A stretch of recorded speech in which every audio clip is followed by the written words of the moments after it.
साथियों नमस्कार, सत श्री अकाल, आदाब। आप अच्छे होंगे, ठीक होंगे, भगवान से कामना करते हैं, दुआ करते हैं। आप जहाँ भी रहें स्वस्थ रहें, अच्छे रहें, आपके काम में दिन दुगनी रात चुगनी उन्नति हो। टेरेस गार्डनिंग, होम गार्डनिंग में आप सभी साथियों का इस YouTube channel true home gardening में आपका बहुत हार्दिक स्वागत है। आप अच्छे बने रहें, हमारी हमेशा यही दुआ रहेगी। आपके काम में हमेशा उन्नति हो, हमारी परमपिता परमेश्वर से यही कामना रहेगी। साथियों, मैं अमित महिला हरियाणा से, हमने हाल ही में एक आप लोगों की सेवा के लिए होम गार्डनिंग के ऊपर इस चैनल की शुरुआत की है और आप सभी का हर रोज़ हमें बहुत अच्छा सहयोग जो मिल रहा है। आप सभी के द्वारा, हमारे द्वारा जो भेजे जाते हैं वीडियो, जो भी अपलोड किए जाते हैं, उनको बिल्कुल बारीकी से आप देखने का काम करते हैं। उसके ऊपर आप कमेंट्स भी करते हैं, उसके लिए सभी का आपका बहुत बहुत धन्यवाद। साथियों, कल हमने ट्रू होम गार्डनिंग इस चैनल के ऊपर बीज को किस तरह से हम तैयार करें, बीज को किस तरह से हम उपचारित करें, उसके बाद कितने समय के बाद बीज की हम बुआई करवाएं, उस विषय पर हमने साथियों आप लोगों के बीच में बातचीत किया। कल हमारा एक सबसे महत्वपूर्ण जो टॉपिक था वो उसी वीडियो में आना था, लेकिन हम किसी कारणवश भूल गए। वो आज के इस वीडियो में हम आपको बताने का काम करेंगे।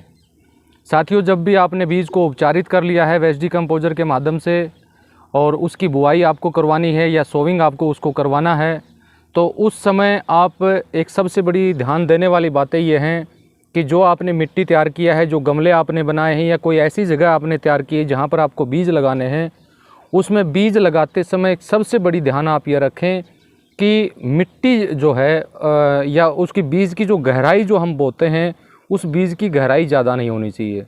हल्की गहराई होनी चाहिए, ज़्यादा गहराई नहीं, ज़्यादा मिट्टी उसके ऊपर नहीं आनी चाहिए। इस बात का विशेष रूप से साथियों आपको ध्यान रखना है। इतना भी नहीं होना चाहिए कि बीज ओपन हो, लेकिन इतना भी नहीं होना चाहिए कि बीज ज़्यादा गहरा हो। तो आप इस बात को अच्छी तरह जानते हैं कि कितनी गहराई में बीज आपको लगाना है, क्योंकि आप काफ़ी पुराने समय से इसमें लगे हुए हैं। फिर भी अगर इस विषय पर किसी साथी को अगर कोई भी सवाल बनता हो तो कमेंट बॉक्स में ज़रूर कीजिए, हम उसकी समय रहते हुए आपको रिप्लाई अवश्य करेंगे। ऐसी कोई बात नहीं है। तो आज हम जो बात करेंगे कि हमने बीज लगा दिया, मिट्टी को तैयार कर लिया, बीज उपचारित कर लिया और बीज को लगा दिया।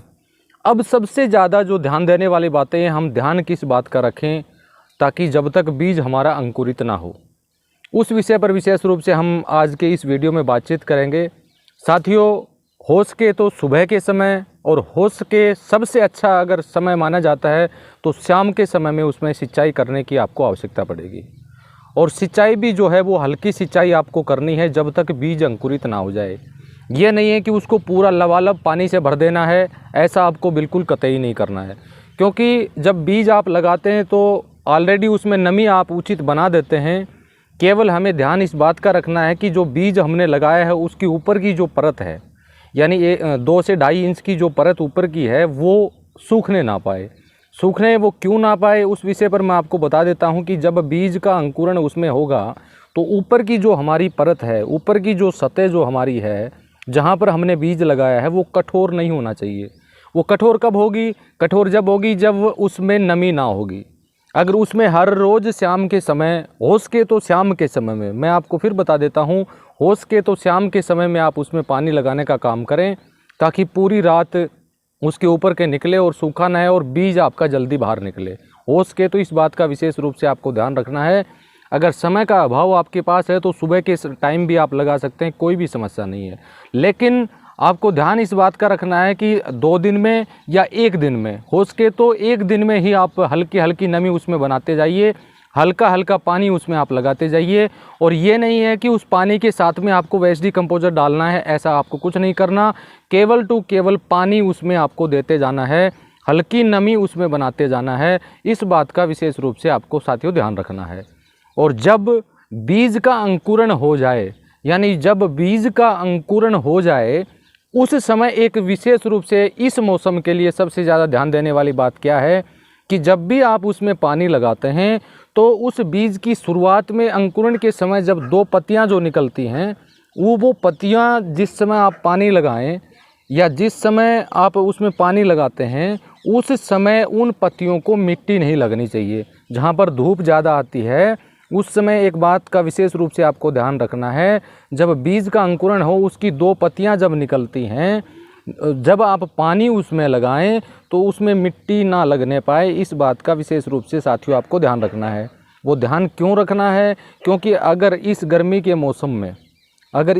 के मौसम में उन पत्तियों को रेत अगर लग जाएगा तो दिन के समय में जो तेज़ धूप हमारी जो गिरेगी, तेज़ धूप जो हमारी पड़ेगी, उस समय होगा क्या, वो रेत जो उन पत्तियों को जो लगी हुई है वो रेत गर्म हो जाएगी और उसकी मुख्य जो पत्तियां हैं, मुख्य जो जब वो जन्मेशन होता है बीज का, उस समय की जो मुख्य 2 पत्तियां हैं वो जल जाएंगी तो बीज की जो बढ़वार है वहीं स्टॉप हो जाएगी। इस बात का विशेष रूप से साथियों इस मौसम में आपको ध्यान रखना है। जब भी आप उसमें पानी लगाएं तो हो सके तो जार टाइप में जो आता है ना, छर्रे टाइप में जो आता है, हल्की हल्की बूंदें उसमें गिरते रहें, उस जार का उपयोग आप करें। वो कोई ज़्यादा कॉस्टली नहीं आता है, 40-50 रुपये के आसपास का आ जाएगा अगर बाज़ार से आप लाने जाएंगे तो उसका उपयोग पानी लगाते समय आप करें। या किसी जहाँ भी आपने गमला लगा रखे तो किसी उसके एक कॉर्नर में पानी आप डालें, उस बीज के ऊपर पानी ना डालें जहाँ पर बीज का अंकुरण साथियों हुआ है। तो साथियों आज हमने बीज के विषय में आपसे बातचीत किया।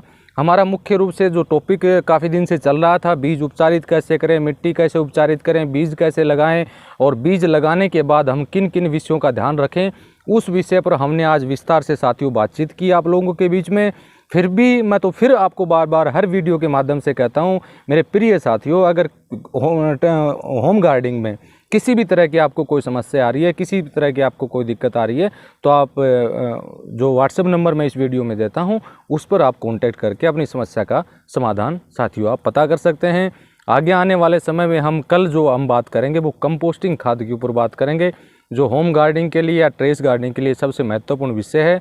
उस पर हम विस्तार से साथियों बात करेंगे ताकि आप का जो भी वेस्ट है, घर का वेस्ट है या आपके पेड़ पौधे की पत्तियों का वेस्ट है या आपकी वीड जो आप घर में जो ज़्यादा लंबा चौड़ा जो मकान है वहाँ पर जो वीड आप निकालते हैं उसको किस तरह से आप डीकम्पोज करके एक बेहतरीन कंपोस्ट खाद उससे आप बना पाएँ, ताकि आने वाले समय में उस कंपोस्टिंग खाद का उपयोग जो है वो आप अपने होम गार्डनिंग में कर सकें, एक अच्छा न्यूट्रिएंट उससे आप प्राप्त कर सकें।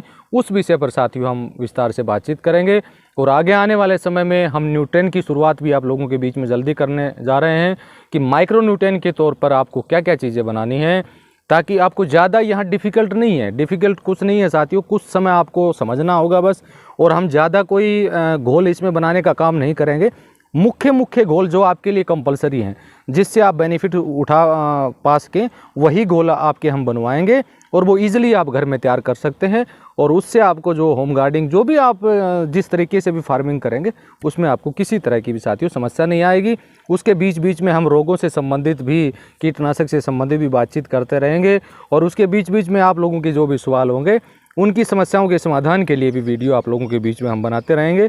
तो हमें बहुत लंबे समय चलना है और हम आशा करता हूं कि आप सभी साथियों का सहयोग हमारे साथ ऐसे ही बने रहेगा। तो इसी के साथ मैं अपने वक्तव्य को विराम देता हूं।